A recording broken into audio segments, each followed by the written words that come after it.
మెల్లగా చెప్తున్నారనమాట. ఫ్లైట్లో టెక్నికల్ ఇష్యూ ఉన్నది, ఒక అరగంట డిలే ఫ్లైట్ అని చెప్పేసి. మొత్తానికి అయితే బోర్డింగ్ పాస్ మన చేతిలోకి వచ్చేసింది. ఉజ్బెకిస్తాన్కి వీసా ఆన్ అరైవల్ అయితే లేదు. ఓకేనా, పిఎన్ఆర్ అవన్నీ టైప్ చేసేస్తే మనకి బోర్డింగ్ పాస్ అనేది వచ్చేస్తుంది. ఎవరికైనా డమ్మీ టికెట్లు కావాలనుకుంటే ఇథియోపియన్ ఎయిర్లైన్లోకి వెళ్ళేసి 10 లక్షలు తీసుకున్నా ఉజ్బెకిస్తాన్ సోమాని, ఉజ్బెకిస్తాన్ సోమ్స్.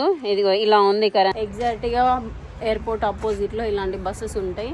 బస్సెస్ ఎక్కేసి మనం అయితే ఇప్పుడు మెయిన్ సెంటర్కి వెళ్ళేసి మనది. Hello guys, good morning everyone, welcome back to my channel Telugu Yatri. అందరు ఎలా ఉన్నారు? నేను బాగున్నాను. యాక్చువల్లీ ఇప్పుడు రైట్ నా వచ్చేసి నేను ఇందిరాగాంధీ ఇంటర్నేషనల్ ఎయిర్పోర్ట్ ఢిల్లీలో ఉన్నాను. సో నిన్న హైదరాబాద్ నుంచి ఢిల్లీకి వచ్చాను. నైట్ 12 o'clock ఏమో వచ్చాను. సో మన నెక్స్ట్ అడ్వెంచర్ జర్నీ అయితే స్టార్ట్ అవబోతుంది. అది నేను అనౌన్స్ చేసే ముందు మీరు ప్రీవియస్ వీడియో చూసారు కదా, ఆఫ్రికా. మనం ఈ ఇయర్ అయితే చాలా చాలా మంచిగా అడ్వెంచరస్ జర్నీ అయిపోయింది. ఆఫ్రికాలో ఇయర్ స్టార్టింగ్లోనే యూఏఈకి వెళ్ళేసి దుబాయ్లో తెలుగు వాళ్ళని కలిసాము. ఇథియోపియాలో హాటెస్ట్ ప్లేస్ వల్కనో చూసాము. అండ్ జిబూటీకి వెళ్ళేసి లార్జెస్ట్ సాల్ట్ లేక్ చూసాము. And one of the dangerous Islamic country సొమాలిలాండ్కి వెళ్ళాను. జింబాబ్వేకి వచ్చేసి విక్టోరియా ఫాల్. అండ్ బోట్స్వానాలో మంచి సఫారీలు విజిట్ చేసినాం. జాంబియాలో కొంచెం లైట్ ఎక్స్ప్లోర్ చేసి ఫర్దర్గా కంటిన్యూ చేద్దామంటే చిన్న బ్రేక్ వచ్చేసింది మనకి వీసా ప్రాబ్లం అయిపోయి. ప్రీవియస్ వీడియోస్ అన్ని చూసారు కదా మీరు. కాంగోకి వెళ్దామంటే వీసాది చిన్న ప్రాబ్లం తోటి ఇండియాకి రావాల్సి వచ్చింది. సో చాలామంది కూడా అంటున్నారు బాగా బోర్ కొట్టేసింది ఆఫ్రికా ట్రిప్ అది ఇది అని చెప్పేసి. సో అందుకని కంటెంట్ చేద్దామని చెప్పేసి మన నెక్స్ట్ జర్నీ అయితే ఉజ్బెకిస్తాన్ నుంచి రష్యాకి అయితే వెళ్ళబోతున్నాను. సో మధ్యలో ఎన్ని కంట్రీలు వీలైతే అన్ని కంట్రీలు అయితే కవర్ చేద్దాం. ఈ ఇయర్ అయితే ఆల్మోస్ట్ 6 కంట్రీస్ అయితే కవర్ చేసినాం 3-4 నెలల్లో. సో ఇయర్లో కంప్లీట్ అయిపోయేసరికి మినిమం 50 అన్న కవర్ చేయాలని కోరుకుందాం. సో చలో ఇంకా వీడియో అయితే స్టార్ట్ చేద్దాం. ఇక్కడ నుంచి మనము ఢిల్లీ నుంచి ఉజ్బెకిస్తాన్ క్యాపిటల్ సిటీ తష్కెంట్కి వెళ్తున్నాం అనమాట. మొత్తం మీరు ఆల్రెడీ చాలా నా వీడియోస్లో చూసారు కదా ఢిల్లీ ఎయిర్పోర్టు. సో నార్మల్గా యాజ్ ఇట్ ఈస్గానే ఉంది. ఇక్కడ నుంచి మనకి 12 o'clockకి ఫ్లైట్. ఇక్కడ నుంచి 2.5 hour జర్నీ. 2:30 వరకు అయితే మనం తష్కెంట్లో అయితే చేరుకుంటాం. సో అది లోపలికి వెళ్ళిన తర్వాత మంచిగా మీకు వీసా ఎట్లా అప్లై చేయాలి ఏంటి అని చెప్పేసి మొత్తం అయితే ఎక్స్ప్లెయిన్ చేస్తాను. ఓకేనా? సో అది గైస్, టైం వచ్చేసి 9 o'clock అవుతుంది. చెక్ ఇన్ ఓపెన్ అయిపోయింది. మన ఫ్లైట్ వచ్చేసి సెంట్రము, ఇది ఉజ్బెకిస్తాన్ ఎయిర్లైన్ అనమాట. ఎం దగ్గరికి వెళ్ళాలి. సో ఇటు సైడా అటు సైడా తెలీదు. ఇయో ఇక్కడ నుంచి అటు సైడ్ ఏ నుంచి ఎన్పి వరకు అనమాట, జిహెచ్ అలా అటు సైడ్ వెళ్ళేసి చెక్ ఇన్ చేద్దాము. చాలా రష్గా ఉన్నది. ఈరోజు ఏంటంటే సండే అనుకుంటా.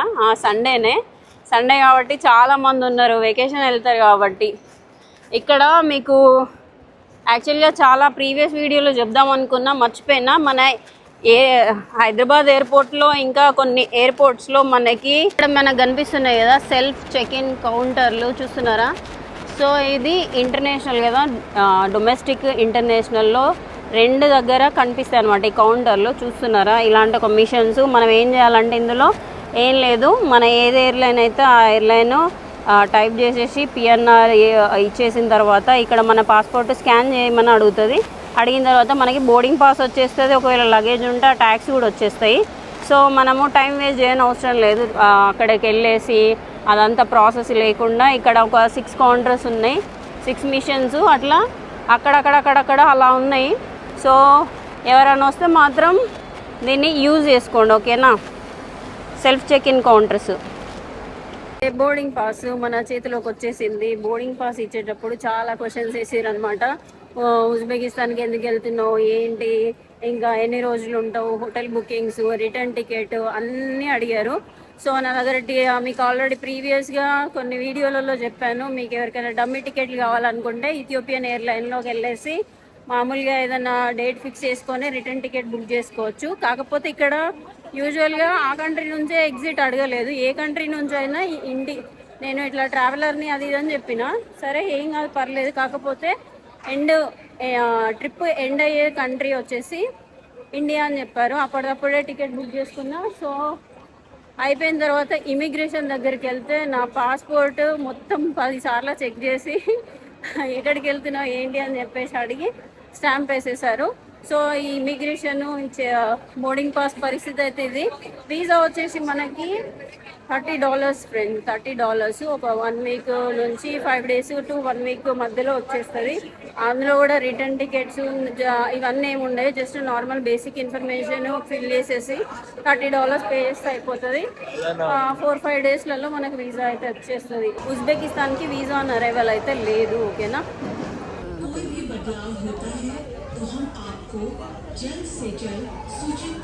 టక ఇమిగ్రేషన్ సెక్యూరిటీ చెక్ మొత్తం అంతా కవర్ చేసుకొని టకటక వెళ్ళేసి గేట్ నెంబర్ 22 మనది, అక్కడికి వెళ్ళేసి ఉంటే మళ్ళగా వెళ్ళగా చెప్తున్నారనమాట ఫ్లైట్లో టెక్నికల్ ఇష్యూ ఉన్నది, ఒక అరగంట డిలే ఫ్లైట్ అని చెప్పేసి. నిన్న కూడా ఏమైంది, నేను హైదరాబాద్ నుంచి ఇక్కడికి ఢిల్లీకి వచ్చేటప్పుడు ట్రాఫిక్లో ఎల్బీనగర్ నుంచి వచ్చిన అనమాట. ఫుల్ ట్రాఫిక్ ఉండే, అసలు చేరుకుంటామా లేదా, లేట్ అవుతుంది అది ఇది అని చెప్పేసి ఫాస్ట్గా వచ్చేసిన. కాకపోతే నేను దిగిన వెంటనే ఒక మెసేజ్ వచ్చింది, ఫ్లైట్ రీషెడ్యూల్ అయింది, 45 minutes లేట్ అని చెప్పేసి. ఈరోజు కూడా అంతే, టకటక పరిగెట్టుకుంటూ వచ్చిన, 30 minutes లేట్ అంట. ఏం చేయాలో అర్థమవుతలేదు, అటు ఇటు తిరుగుతున్నా. సో ఒక ఒక థమ్స్అప్ తాగుతున్నా, ఎందుకంటే ఇంకా మళ్ళీ ఎప్పుడు లాస్ట్ టైం అయితే 6 months అనుకుంటా అక్టోబర్లో బయటికి వెళ్ళి మళ్ళీ మొన్న వచ్చిన 1 month బ్యాక్. 6 నెలలు కరెక్ట్గా కంటిన్యూస్గా ట్రావెల్ చేసిన. మళ్ళీ నేను ఈ థమ్స్అప్ తాగనో తెలియదు. సో అందుకని చెప్పేసి ఒకటి తాగుదామని ఫైనల్ థమ్స్అప్ తాగుతున్నా. ఎక్కడ నేను జాంబియాలో తాగినా కానీ ఎందుకో ఇండియాలో తాగిన టేస్ట్ రాదనమాట. బయట ఒకవేళ థమ్స్అప్ చాలా తక్కువ దొరుకుతుంది, బట్ దొరికిన ఆ టేస్ట్ రాదు. ఆ టేస్ట్ ఏందో నాకే తెలుసు. ఓకే, నాకు కూల్ డ్రింక్స్ మంచివి కావని తెలుసు, కానీ నేను ఈ ఒక్క కూల్ డ్రింక్ మాత్రమే తాగుతా, వేరే ఏ కూల్ డ్రింకులు నాకు నచ్చవు. సో అది ఫ్లైట్ మళ్ళీ స్టార్ట్ అయ్యే వరకు అటు ఇటు టైం పాస్ చేద్దాం ఇంకా. సో అదేమైనా తిందామంటే కూడా ఏం లేదు, ఆల్రెడీ మనం అక్కడ దాకా వెళ్ళినాం కాబట్టి రెస్టారెంట్స్ అన్నీ అటు సైడ్ ఉన్నాయి. ఇదిగోండి, ఇది బుద్ధుడు బొమ్మ అనుకుంటా. ఇదిగోండి, ఇటు సైడ్ మొత్తం అంతా అందరు కూర్చున్నారు. ఇటు డ్యూటీ ఫ్రీ ఉన్నది, పర్ఫ్యూమ్స్ అవి లిక్కర్ అవన్నీ దొరుకుతున్నాయి. మీరు ఎయిర్పోర్ట్లో కొన్ని మాల్స్లలో చూసుంటారు ఇలాంటి vending machines, chips, cool drinks, chocolates అవన్నీ పెడతారు.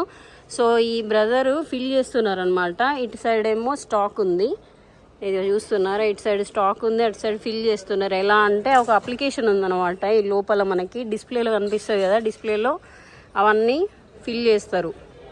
భాయ్ ये QR स्कैन करते हैं आप? हाँ जी, हाँ आपको एप्लीकेशन होते हैं अंदर? हाँ जी, QR स्कैन करके ओके, तुमको अपडेट हो जाते हैं? हाँ. ओके, ये एयरपोर्ट का या वेंडीमैन कंपनी का है? हाँ, वेंडीमैन कंपनी ओन करते हैं ये? ओके, इसका मनी आते हैं ना? हाँ. उसको जाते हैं? हाँ. ఓకే, సో ఇట్లా మనం చిన్న చిన్న స్టాల్స్ పెట్టుకోవచ్చు అంట, అవి కంపెనీకి వెళ్ళిపోతాయి అని చెప్పేసి చెప్తున్నారు. ఇదిగోండి లస్సీలు అవన్నీ పెడుతున్నారు. భాయ్ ఆప్కా నామ్? మాలేష్. ఓకే, థ్యాంక్ యూ భాయ్. సో ఇలాంటి చాక్లెట్స్ అవన్నీ ఇలా ఫిల్ చేస్తారు మనకి. నేను ఏటీఎం మిషన్ చూసిన ఫిల్ చేసేటప్పుడు, ఈ వెండింగ్ మిషన్ చూడలేదు, అయిపోయింది చూసేసిన. ఈ వెహికల్స్ ఉన్నాయి కదా, ఈ వెహికల్స్ మనల్ని తీసుకెళ్ళడానికి అక్కడ అన్ని చోట్ల కనిపిస్తాయి అనమాట. నడవలేని వాళ్ళు ఉంటే ఆ గేట్ దగ్గరికి తీసుకెళ్తే. ఇటు సైడ్ మొత్తం పర్ఫ్యూమ్స్ అవన్నీ ఉన్నాయి, అటు సైడ్ ఏమో ఫ్లైట్స్ అవన్నీ ఉన్నాయి, ఇటు సైడ్ మొత్తము స్పైస్ జెట్ ఉన్నాయి. మనం వెళ్ళాల్సింది ఏంటంటే మర్చిపోయినా, కొత్త ఎయిర్లైను. ఆ ఎయిర్లైన్ పేరు మర్చిపోయినా ఫ్రెండ్స్, ఎయిర్లైన్ పేరు కొత్తగా ఉంది, ఫస్ట్ టైం ట్రావెల్ చేస్తున్నా కాబట్టి. అక్కడికి వెళ్ళిన తర్వాత మీకు ఆ పేరు చెప్తా. పేరు మర్చిపోయినేంద్రా నాయనా. ఫ్రెండ్స్ మళ్ళీ మనము సెకండ్ టైం ఉజ్బెకిస్తాన్కి వెళ్తున్నాం. లాస్ట్ టైం అయితే మంచిగా లాల్ బహదూర్ శాస్త్రి గారి అదేంటి మాన్యుమెంట్ దగ్గరికి వెళ్ళినాం, విలేజ్కి వెళ్ళినాం, పోలీసులు పట్టుకున్నారు, పాస్పోర్ట్ పోయింది, బాగా అడ్వెంచర్ జరిగిందనమాట. సో ఇప్పుడు ఏమైతే చూడాలి. చాలామంది అనుకుంటారు అనమాట, మళ్ళీ ఉజ్బెకిస్తాన్కి ఎందుకు వెళ్తున్నావు అని చెప్పేసి డౌట్ వచ్చి ఉంటుంది. యాక్చువల్గా నేను చాలా సార్లు చెప్దాం అనుకున్నా కానీ మర్చిపోయినా. సో అదేంటంటే మనము ఏదైనా కంట్రీకి వెళ్ళేటప్పుడు ఒక 4-5 కంట్రీస్ అట్లా ప్లాన్ చేసుకుంటాం అనమాట. ఆ ప్లాన్ చేసుకునేటప్పుడు ఎంట్రీ ఎక్కడ ఉండాలి అని చెప్పేసి చూస్ చేసుకుంటా కంట్రీ. ఏ కంట్రీకి ఫ్లైట్ తక్కువ ఉంటాయి ఆ కంట్రీకి వెళ్ళేసి ల్యాండ్ బోర్డర్ క్రాస్ చేసుకుంటా 4-5 కంట్రీలు కవర్ చేసుకొని ఇంటికి వచ్చేస్తా. సో మనం ఆఫ్రికాకి వెళ్ళినప్పుడు మామూలుగా తక్కువ రేట్లో బడ్జెట్లో ఫ్లైట్స్ కెన్యాకి వస్తాయి అనమాట. కెన్యాకి మ్యాక్సిమము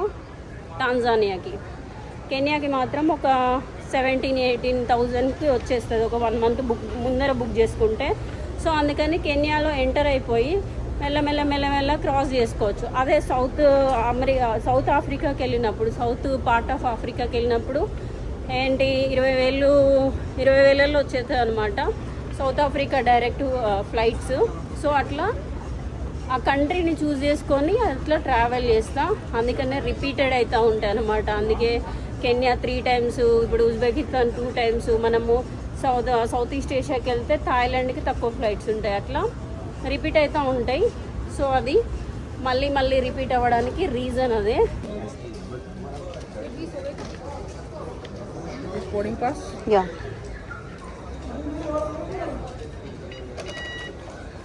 Thank you.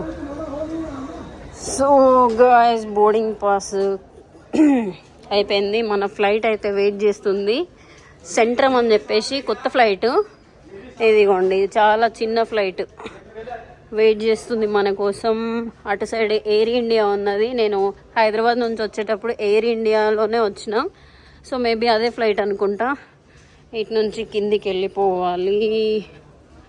మన ఫ్లైట్ పక్కకే అక్కడ అఫ్ఘానీ ఎయిర్లైన్స్ ఉంది.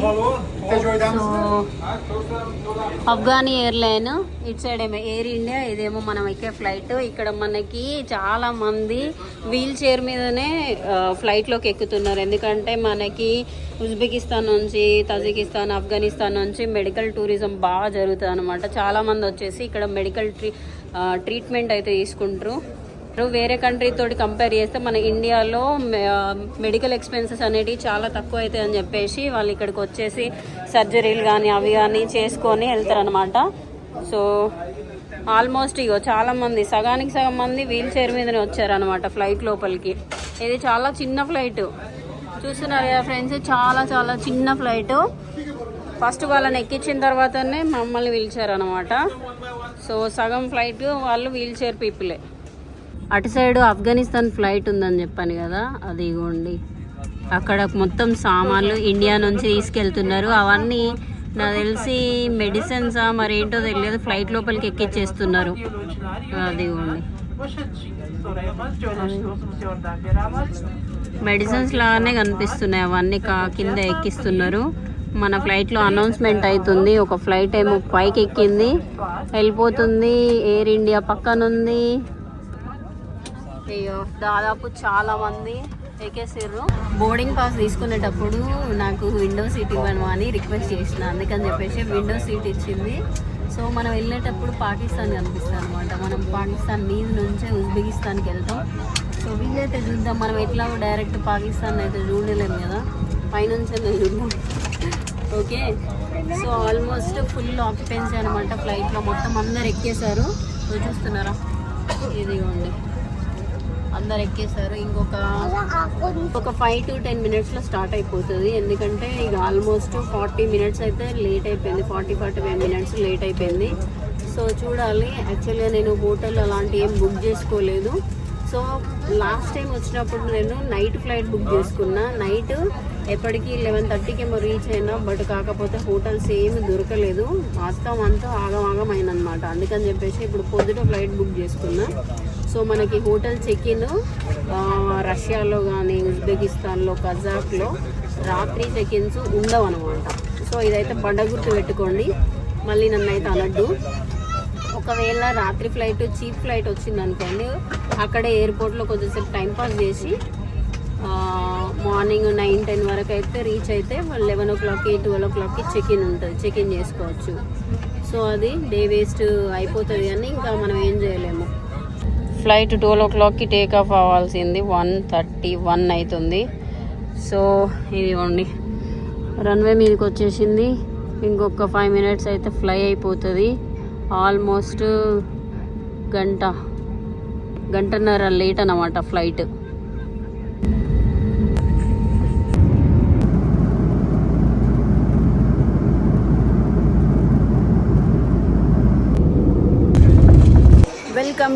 Republic of Uzbekistan.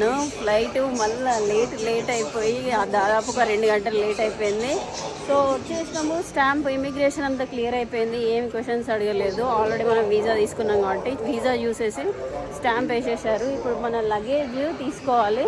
ఎయిర్పోర్ట్ అయితే చాలా చిన్నగా ఉన్నది. చిన్నగా అంటే మరీ చిన్నగా లేదు, మరీ మీడియంగా లేదు, ఓకే. బట్ అటు సైడ్ మొత్తం అంతా బయట ఏమంటారు ఉజ్బెకిస్తాన్ ఎయిర్లైన్ ఉన్నది. కొన్ని చిన్న చార్టెడ్ ఫ్లైట్స్ ఉన్నాయి, కార్గో ఫ్లైట్స్ ఉన్నాయి. ఎయిర్పోర్ట్ మాత్రం చాలా నీట్గా ఉన్నది. ఇదిగోండి మన బ్యాగ్ ఇక్కడికి వస్తుంది. బ్యాగ్ కలెక్ట్ చేసుకొని బయటికి అయితే వెళ్ళాలి. ఈడ ఎయిర్పోర్ట్లో ఒక 4-5 కౌంటర్లు ఉన్నాయి. ఫ్రెండ్స్ మన బ్యాగేజ్ కోసం వెయిట్ చేస్తున్నా, కాకపోతే ఎప్పుడు వస్తుందో తెలియదు. చాలాసేపు నుంచి వెయిట్ చేస్తున్నా. ఆ లోపల మీకు ఎయిర్పోర్ట్ ఎలా ఉంటుందో చూపిస్తా. సో లోపల చాలా మటుకు ఇలాంటి కౌంటర్స్ ఉన్నాయి. Uzbek telecom and 3-4 SIM cards ఉన్నాయి. మనం ఏం చేద్దామంటే యూసెల్ కానీ ఉజ్బెక్ టెలికామ్ కానీ తీసుకుందాం. ఇక్కడ బీ లైన్ అని చెప్పేసి ఒక చైనీస్ కంపెనీ కూడా ఉంది. సో అటు సైడ్ ఏమో కరెన్సీ ఎక్స్చేంజ్ చేసుకోవడానికి అని చెప్పేసి ఒక కౌంటర్ ఉంది. మనం కరెన్సీ ఎక్స్చేంజ్ చేసుకోవచ్చు, ఇక్కడ సిమ్ కార్డ్ తీసుకోవచ్చు. అండ్ ఇక్కడ లోకల్ యాప్ వచ్చేసి ఎండెక్స్ అని చెప్పేసి లోకల్ ట్యాక్సీ, అది కూడా అప్లికేషన్ డౌన్లోడ్ చేసుకొని మనము ట్రావెల్ చేయవచ్చు. కరెన్సీ అదిగో అక్కడ ఎక్స్చేంజ్ చేసుకోవచ్చు. సో నేను కరెన్సీ ఎక్స్చేంజ్ చేసుకోవట్లేదు, ఎందుకంటే నేను నా కార్డు వాడేసి ట్యాక్సీ బుక్ చేసుకుంటా. రేపు మార్నింగ్ వెళ్ళేసి కరెన్సీ అయితే ఎక్స్చేంజ్ చేసుకుంటా. సో ఇక్కడ ఒక బెల్ట్, అక్కడ ఒక బెల్ట్ అండ్ అక్కడ ఒకటి. ఇక్కడ ఒక టూరిస్ట్ సర్వీస్ సెంటర్ ఉన్నది. మనకి ఏమైనా క్వెరీస్ ఉంటే అవి అడగొచ్చు. సిమ్ కార్డ్ అక్కడ ఫ్రీ అని ఉన్నది, మరి ఫ్రీయా లేకపోతే ఏంటి అని తెలియదు. నేను లాస్ట్ టైం వచ్చినప్పుడు యూసెల్ తీసుకున్న సిమ్ కార్డు, చాలా బాగా వర్క్ చేసింది. సో ఇక్కడ ప్యాకేజెస్ ఉన్నాయి. మామూలుగా ఆల్మోస్ట్ అన్నీ అలానే ఉంటాయి, చూడొచ్చు. ఇవి ప్యాకేజెస్ ఉజ్బెక్ కరెన్సీ అనమాట. 69,000, 70,000 ఇట్లా 45 GB, 60 GB, 85 GB ఉంది. మనకి ఒకవేళ కావాలనుకుంటే ఇదిగోండి ఈ చిన్న ప్యాక్ తీసుకుంటే అయిపోతుంది. ఈ ప్యాకేజెస్లో ఏదో ఒకటి ఒక 1 week 10 days మన ట్రిప్ ప్రకారం తీసుకుంటే అయిపోతుంది. సో అటు సైడ్ ఒకటి, ఇటు సైడ్ ఒకటి. మనకి చిన్న మాల్ ఉంటుంది కదా, మాల్లో కింద గ్రౌండ్ ఫ్లోర్ లాగా ఉన్నది అనమాట. ఒక 2 ఫ్లైట్లు వచ్చినాయి నేను వచ్చిన గంట సేపటి నుంచి. బట్ లగేజ్ మాత్రం రావట్లేదు, వెయిట్ చేస్తున్నా. సో లగేజ్ కలెక్ట్ చేసుకొని మనం అయితే బయటికి వెళ్దాం. ఇక్కడ కస్టమ్ ఇన్ఫర్మేషన్ అంట, ఇక మనం ఏమేమి తీసుకురావద్దు, ఎంత ఫైన్ అవన్నీ రాసున్నాయి. సో అది చాలామంది వీల్ చైర్స్లలో చూస్తున్నారు కదా ఫ్రెండ్స్, వీల్ చైర్స్లలో వీళ్ళందరూ ఏమైనా సర్జరీస్ హాస్పిటల్కో చూపించుకొని వస్తున్నారు. బ్యాగ్ ఏదిరా బాబు, అదిగోండి ఎక్కడ ఉజ్బెకిస్తాన్ ఎయిర్వేస్ ఎయిర్పోర్ట్లో ఎగ్జాక్ట్లీ ఇటు కొంచెం రెస్ట్ రూమ్ దగ్గర ఒక 2 ATMs ఉన్నాయి. ఇప్పుడే కరెన్సీ అయితే ఎక్స్చేంజ్ చేసుకోలేదు, ATM నుంచే తీసేసుకున్నా. నా దగ్గర నియో గ్లోబల్ కార్డ్ ఉంది కదా, దాన్ని యూజ్ చేసుకొని 10 లక్షలు తీసుకున్నా. ఉజ్బెకిస్తాన్ సోమ్స్. ఇదిగో ఇలా ఉంది కరెన్సీ. ఇదేమో 20 lakhs నోటు, ఇదేమో 10 lakhs నోటు. సో మొత్తం అయితే 10 లక్షలు తీసుకున్నాం. మన ఇండియన్ కరెన్సీలో ఆల్మోస్ట్ 7,000 to 8,000 పడుతుంది. మనకి ట్యాక్సెస్ ఎంత పడతాయి అని తెలియదు. నాకైతే ఎవ్రీ ట్రాన్సాక్షన్కి ఒక 465 రూపీస్ పడుతుంది, అంటే ATM ఛార్జెస్. కరెన్సీ అప్పుడప్పుడు కన్వర్షన్ ఛార్జెస్ కూడా పడతాయి. అవి ఎంత పడతాయో మనకి రేపు కానీ ఎల్లుండి కానీ తెలుస్తుంది. ఎవరైనా వస్తే మాత్రం ఇదిగో ఇలాంటి ATMs ఉంటాయి, ఫారెక్స్ కార్డు ఉంటే మంచిగా డ్రా చేసుకోండి. ఇది కరెన్సీ తీసుకున్నాం కదా, ఈ నుంచి ఫుల్ ఆకలి అవుతుంది. నేను పొద్దున్న నుంచి ఏం తినలేదు. ఫ్లైట్లో ఒక బ్రెడ్ ఇచ్చారు కానీ తినలేదు. సో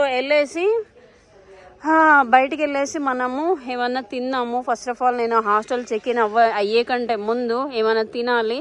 ఫుల్ అయితే ఆకలిస్తుంది. మొత్తం అంతా ఎయిర్పోర్ట్ ఒకటే ఫ్లైట్ వచ్చింది, మొత్తం ఖాళీ అయిపోయింది. యాక్చువల్గా మనం DRCకి వెళ్తే అది కంట్రీ నెంబర్ 29 అయిపోయేది. కాకపోతే మనం ఈరోజు వచ్చిన కంట్రీకే వచ్చినాం కాబట్టి మనం కౌంట్ చేయట్లేదు, ఓకేనా. కౌంట్ ఎప్పుడే రష్యాకి వెళ్ళినా కానీ కజకిస్తాన్కి వెళ్ళిన కంట్రీస్కి వెళ్తే మనం కౌంట్ చేసుకోవాలి. వెళ్ళిన కంట్రీలోకి వెళ్తే మనం కౌంట్ చేసుకోవద్దు. సో నా వెనకాల ఇప్పుడు ఇక్కడ పోలీసులు ఉన్నారు. సో చెక్ చేస్తారు, మళ్ళీ వీడియోలు డిలీట్ చేయడం అదో ఇదో వేస్తే మళ్ళీ ఇబ్బంది అవుతుంది. టక్మని బయటకు అయితే వెళ్ళిపోదాం, ఓకేనా ఫ్రెండ్స్. మొత్తానికైతే ఎయిర్పోర్ట్ బయటకు వచ్చేసిన. నా వెనకాల కనిపిస్తుంది కదా, ఇదే Uzbekistan flag. Green, white and blue కలర్లో మధ్యలో ఒక చందమామలా ఉంటుంది అనమాట. సో సో ఇప్పుడు కొంచెం చీకటి ఉన్నది, ఇప్పటిదాకా మబ్బులు వచ్చేసినాయి కాబట్టి క్లియర్గా అనిపించట్లేదు ఫ్లాగ్. ఇదిగో బయట మొత్తం ట్యాక్సీలు ఉంటాయి, ఇలా ట్యాక్సీలు అండ్ చెవర్లెట్ బాగా యూజ్ చేస్తారు ఈ సోవియట్ యూనియన్ కంట్రీస్లలో. సో ఈ ఉజ్బెకిస్తాన్లో మాత్రం మ్యాక్సిమం 90% కార్లు ఇవే ఉంటాయి. మనము ఎండెక్స్ ఉంది కదా, అందులో బుక్ చేసుకొని వెళ్ళాలి. చాలామంది అడుగుతారు అనమాట ట్యాక్సీ కావాలా అని చెప్పేసి. బట్ నేను బుక్ చేసుకొని వెళ్తాను. ఇదిగోండి ఇక్కడ పాత ఎయిర్పోర్ట్ ఉంది, దాన్ని కొత్త చేస్తున్నారు. సేమ్ అదే కాపీ పేస్ట్లా చేసేసారు. నేను కన్ఫ్యూజ్ అయినా, అసలు ఎంట్రన్స్ అటు సైడ్ ఉండాలి, ఇటు సైడ్ పెట్టేసారు. సేమ్ అక్కడ ఎయిర్పోర్ట్ ఎలా ఉందో ఇది అలానే బిల్డ్ చేశారనమాట. సో ఇటు సైడ్ 2-3 ఫుడ్ కోర్ట్లు ఉన్నాయి. వెదర్ మాత్రం చాలా చాలా బాగుంది. యాక్చువల్లీ మీకు చెప్పిన కదా, ఎండెక్స్ బుక్ చేద్దామంటే అస్సలు కాలేదు, కార్డ్ యాక్సెప్ట్ చేస్తలేదు. క్యాష్ ఇద్దామంటే మొత్తం అంతా ఎక్కువ చూపిస్తుంది. అందుకని చెప్పేసి లోకల్ బస్సు తీసుకొని వెళ్తున్నా. ఇదిగోండి ఎగ్జాక్ట్గా ఎయిర్పోర్ట్ ఆపోజిట్లో ఇలాంటి బస్సెస్ ఉంటాయి. బస్సెస్ ఎక్కేసి మనం అయితే ఇప్పుడు మెయిన్ సెంటర్కి వెళ్ళేసి మనం తిన్నాము. సో బస్సెస్ చూడొచ్చు ఇలా ఉన్నాయి. ఈ బస్లో ఇట్లా ట్యాప్ చేయాలన్నమాట. మన దగ్గర ఏదన్నా ఫారెక్స్ కార్డు ఉంటే ట్యాప్ చేస్తే జస్ట్ 15 రూపీస్ కట్ అవుతుంది. మనము ఈ సిటీలో ఎక్కడైనా తిరగవచ్చు.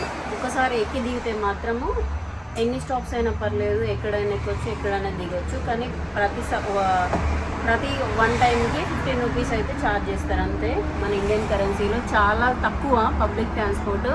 సో మంచిగా ఉంటుంది. యాక్చువల్లీ ఈ బస్సు గురించి చెప్పలే కదా, ఈ బస్సు ఎండాకాలం అయితే చల్లగా ఏసీ ఉంటుంది, ఒకవేళ చలికాలం అయితే బస్సులో హీటర్స్ పెడతారు అనమాట. ఓకే, ఇదిగోండి రోడ్లు ఎంత నీట్గా ఉన్నాయి చూడండి. 4 లైన్స్ ఉంటాయి ఇక్కడ. మామూలుగా ఈ సెంట్రల్ ఏషియన్ కంట్రీస్లలో 4 లైన్స్ ఉంటాయి.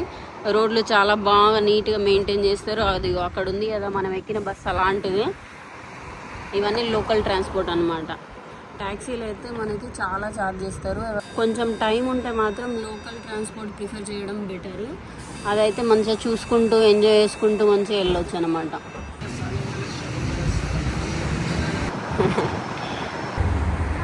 ఫ్రెండ్స్ మొత్తానికి అయితే ఎయిర్పోర్ట్ నుంచి బస్లో బయటకు వచ్చేసిన ఒక ప్లేస్కి వచ్చేసిన అనమాట. అమూర్ తెమ్ము స్క్వేర్ అని చెప్పేసి చాలా ఫేమస్ ప్లేస్ ఉంటుంది. దానికి ఆపోజిట్లో కొంచెం ఈ స్ట్రీట్ ఫుడ్ అంతా దొరుకుతుంది. తినేసిన తర్వాత హాస్టల్కి వెళ్ళడమా లేకపోతే నెక్స్ట్ బస్సు దొరికితే వేరే సిటీకి వెళ్ళడమా డిసైడ్ అవుతా. సో ప్రస్తుతానికైతే ఈ వీడియో ఇక్కడితోటే ఖతం చేసేస్తున్నా. ఈ వీడియో మీకు ఇన్ఫర్మేటివ్గా అనిపించిందా లేదా నాకు కామెంట్ అయితే వేయండి. మళ్ళీ వీడియోలో అయితే కలుసుకుందాం ఫ్రెండ్స్. ఉంటాం మరి, బాయ్, టేక్ కేర్.